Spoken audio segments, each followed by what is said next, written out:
Welcome back to the channel guys. आज हम लोग बात करेंगे रिलायंस अपने तरफ से जो अपना वर्कफोर्स है उसमें 11% का डिक्रीज किया है। मतलब 42,000 एम्प्लॉय का जॉब चला गया है। क्या आपको ये पता था? अगर आप टीवी देखते हैं तो आपको पता ही होगा कि इसको लेके एक टीवी शो में एक इन्वेस्टर ने ऑलरेडी बात किया था और जिसके बाद उन्होंने अपने तरफ से इसको लेके ट्वीट भी किया था, क्योंकि ये एक मेजर इशू है और ऑब्वियसली इसका जो इफेक्ट है वो इकोनॉमी पे पड़ता है। आज के डेट में अगर हम लोग देखें कि इंडिया में जो बड़े कंपनीज है उनमें से रिलायंस एक one of the most important companies है और रिलायंस का जो एम्प्लॉय स्ट्रेंथ है ये काफ़ी है। आज के डेट में इंडिया में बहुत जन का जो घर चलता है वो रिलायंस में काम करने के वजह से ही चलता है। मगर एक साल के अंदर अगर ये 42,000 एम्प्लॉय का जॉब चला जाता है at that point of time, ये सबके लिए एक चिंता का कारण है, क्योंकि इसमें क्या होता है, इसमें इकोनॉमी जो है उस पर भी इफेक्ट आता है, साथ ही साथ इसमें इन्फ्लेशन जो है उस पर भी इफेक्ट आता है। ऑन द अदर साइड अगर हम लोग इंडिया में देखें तो अनएम्प्लॉयमेंट का जो इशू है ये पहले से ही चल रहा था और इसके अलावा अगर रिलायंस ने ऐसे जॉब कट कर दिया उसके वजह से ये अनएम्प्लॉयमेंट जो है ये और भी रेज हो जाएगा। तो क्या हुआ था या फिर कब हुआ था और एग्जैक्टली कौन कौन सा सेक्टर में कितना इसका इफेक्ट है या फिर कितना परसेंटेज डिक्रीज हुआ है उन लोगों का मैन पावर, सारा डिस्कस करेंगे इस वीडियो में। वीडियो को एंड तक देखता रहिए। सबसे ज़्यादा जो इफेक्ट है वो है रिलायंस का जो रिटेल सेक्टर है। रिटेल सेक्टर मतलब कोई भी ऐसा सामान जो रिलायंस डायरेक्ट बेच रहा है टू कंज्यूमर। अगर आप रिलायंस स्मार्ट में जाते हैं जहाँ से आप सब्जी या फिर जो घर के जो खाने का चीज़ है वो सामान खरीदते हैं, वो एक सेक्टर हुआ रिलायंस। या फिर अगर आप रिलायंस फ्रेश जिसे कहा जाता है, इसके अलावा भी अगर आप देखें कि हम लोग जैसे रिलायंस डिजिटल में जाते हैं जहाँ हम लोग को इलेक्ट्रॉनिक्स गुड मिलता है, तो वो है रिटेल सेक्टर। तो ये सारा जो सेक्टर है इसमें सबसे ज़्यादा इफेक्ट है। इसके अलावा अगर हम लोग फिजिकल ईयर 2022-23 को देखें तो उस टाइम में रिलायंस का टोटल एम्प्लॉय काउंट था 3,89,414, जबकि फिजिकल ईयर 2023-24 में ये काउंट घट के 3,46,362 हो गया। मतलब राउंड अबाउट 42,000 एम्प्लॉय को रिलायंस ने अपने तरफ से निकाल दिया। और ये सिर्फ कोई पर्टिकुलर सेक्टर नहीं, मैं बात कर रहा हूँ रिलायंस इंडस्ट्रीज़ का। रिलायंस इंडस्ट्रीज़ के अंदर डिफरेंट जो रिलायंस का कंपनीज है वो सब कुछ आता है और उसी में से अगर हम लोग टोटल काउंट करें रिलायंस का एम्प्लॉय, तभी जाके ये डेटा जो मैं आपको प्रोवाइड कर रहा हूँ ये वैलिड होता है। जैसे मैंने आपको बोला कि 42,000 ये जो एम्प्लॉयज़ हैं इन लोगों को अगर रिलायंस का टोटल वर्कफोर्स से हम लोग कैलकुलेट करें तो हम लोग को पता चलता है कि 11% वर्कफोर्स निकाला गया है। तो ये सब सुनने के बाद आपका जो पहला क्वेश्चन होगा कि क्यों, इसके पीछे एग्जैक्ट रीज़न क्या है, अचानक से इतना heavy amount of man power जो रिलायंस घटा दिया है, तो रिलायंस को क्या सोच रहा है या फिर रिलायंस क्यों करना चाह रहा है, इसके पीछे मेन रीज़न क्या है। इसके पीछे जो मेन रीज़न कहा गया वो है कॉस्ट एफिशिएंसी ड्राइव। मतलब रिलायंस का इनिशियल टाइम में ये जो कॉस्टिंग था ये काफ़ी ज़्यादा हो गया था। On the other side Reliance ने अपना जो मैन पावर घटा दिया, इसके वजह से जो सैलरीज है वो रिलायंस को कम पे करना पड़ेगा, तो रिलायंस इससे अपना जो पैसा है वो सेव कर पाएगा। On the other side Reliance की तरफ से भी बोला गया है कि हम लोग जो एम्प्लॉई लोगों को जॉब ऑलरेडी प्रोवाइड किए थे वो हम लोग को इस टाइम में इतना मैन पावर ज़रूरत नहीं है।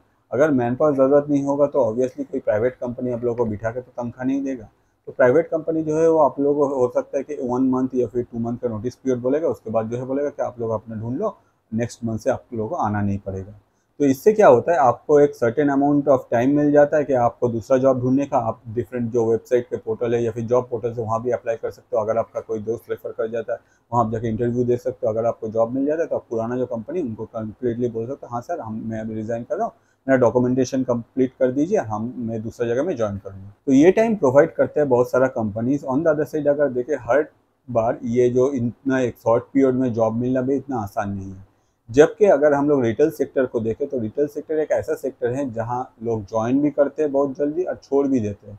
रिटेल सेक्टर में अगर देखा जाए लोग लॉन्ग टर्म में काम नहीं करते, ज़्यादातर जो लोग हैं वो ज्वाइन करते हैं और सर्टेन टाइम के बाद छोड़ देते हैं, क्योंकि उन लोगों के पास अदर ऑप्शंस होता है दूसरा जगह ज्वाइन करने के लिए। अगर कोई भी हाइक प्रोवाइड कर रहा है, सोचिए कि बाजू में दूसरा कोई कंपनी ने अपना सेफ स्टोर खोल दिया और वो लोग को मैन पावर ज़रूरत है, तो वो लोग ऑफर करता है जो मैन पावर वहाँ है कि भाई आप हम लोग के पास आ जाओ, हम लोग आपको इतना परसेंटेज जो है हाइक देंगे, तो वो लोग छोड़ देते हैं। तो ऐसे ही रिटेल सेक्टर में चलता है। ऑन द अदर साइड अगर हम लोग रिलायंस का देखें तो रिलायंस में सबसे ज़्यादा जो इफेक्ट हुआ है वो है आपका रिटेल सेक्टर। इसी टॉपिक पे बहुत कोई का सोच है कि आज के दिन में भी ऐसा होता है कि टेक्नोलॉजी आ गया, इसके बदले मैन पावर जो है वो रिप्लेस किया जाता है और कंपनीज हमेशा टेक्नोलॉजी को प्रेफर करते हैं और वो लोग मैन पावर को जो है कट कर देता है।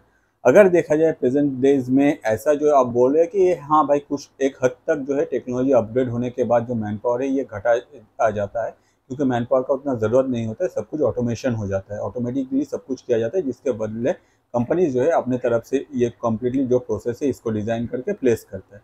ऑन द अदर साइड अगर देखा जाए, एक कंपनी अगर साल में 11% अपना मैन पावर जो है वो घटाता है, तो ये सिर्फ टेक्नोलॉजी के लिए हम लोग बोल नहीं सकते, इसके पीछे और कोई भी कारण होगा।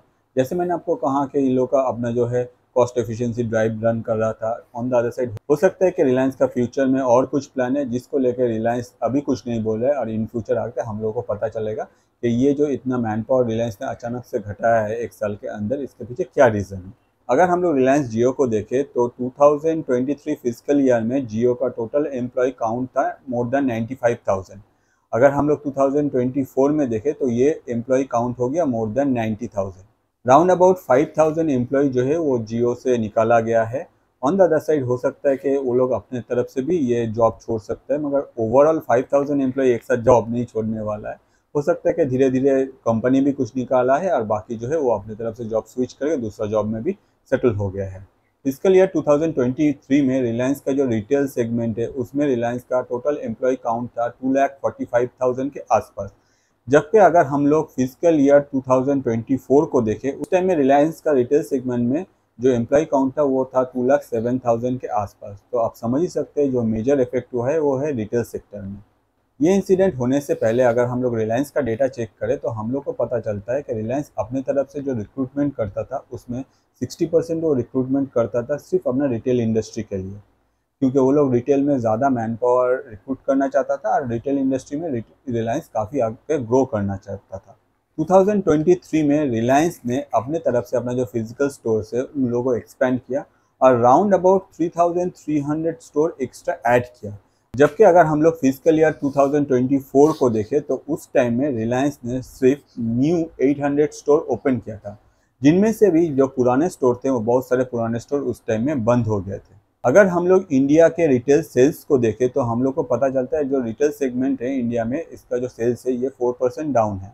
ऑन द अदर साइड अगर हम लोग रिलायंस का रिटेल को देखें तो हम लोग को पता चलता है कि 18% ग्रोथ था रिलायंस का रिटेल सेगमेंट में। अगर हम लोग इंडिया के अनएम्प्लॉयमेंट रेट को देखें तो इस साल के मई में ये था 7%, जबकि जून में ये बढ़ के 9.2% हो गया। एक रिपोर्ट के अनुसार ये कहा जाता है कि जितना भी ये अनएम्प्लॉयमेंट रेट बढ़ रहा है इसमें सबसे ज़्यादा जो है ये यूथ है। यूथ का परसेंटेज अनएम्प्लॉयमेंट में लगभग 82% के आसपास रहता है और इन फ्यूचर ये परसेंटेज जो है ये और भी बढ़ने वाला है। तो ये सब सुनने के बाद हम लोग उम्मीद कर सकते हैं कि आगे जाके इंडिया का ये जो अनएम्प्लॉयमेंट का इशू इतना दिन से चल रहा है इसमें कुछ पॉजिटिव देखने को मिले, क्योंकि इस बार जो गवर्नमेंट की तरफ से बजट लाया गया है उसमें अनएम्प्लॉयमेंट में काफ़ी ध्यान दिया गया है और हो सकता है कि इंडिया का अनएम्प्लॉयमेंट रेट जो है वो इंस्टेंट नहीं मगर लॉन्ग टर्म में जाके ये घट जाए। जिससे क्या होगा, जिससे हम लोग का कंट्री के जो यूथ है उन लोग को प्रॉपर जॉब मिलेगा, उन लोग का जो स्किल है वो हम लोग यूज़ कर पाएंगे हम लोग का कंट्री के डेवलपमेंट के लिए। साथ ही साथ हम लोग का इकोनॉमिक जो क्राइसिस है या फिर इकोनॉमी में जो इन्फ्लेशन इतना बड़ा हुआ है वो इन्फ्लेशन भी अफेक्टेड होगा और इन्फ्लेशन घटेगा और हम लोग को एक बेटर लाइफ मिल सकेगा। यही उम्मीद करके आज ये वीडियो ख़त्म करता हूँ। होपफुली आपको ये वीडियो अच्छा लगा है। अगर आपको ये वीडियो अच्छा लगा है तो मैं आपको रिक्वेस्ट करूँगा मेरे YouTube channel that is Atanu Paul ATANU space PAUL को जाकर आप सब्सक्राइब कर सकते हैं। बहुत सारा वीडियोज़ आपको वहाँ मिलेगा डिफरेंट टॉपिक्स में। जो टॉपिक आपको सबसे अच्छा लगता है मैं रिक्वेस्ट करूँगा वो वीडियो आप अपने लाइफ में सबसे जो स्पेशल पर्सन है या फिर आपके बेस्ट फ्रेंड के साथ या फिर आपके दोस्त के साथ वो वीडियो शेयर कर सकते हैं। इससे क्या होगा, आपका जो सोच है उन तक पहुँचेगा और हम लोग जैसे जो क्रिएटर है हम लोग का रोजी रोटी चलता रहेगा। आज इस वीडियो में इतना ही। Thank you.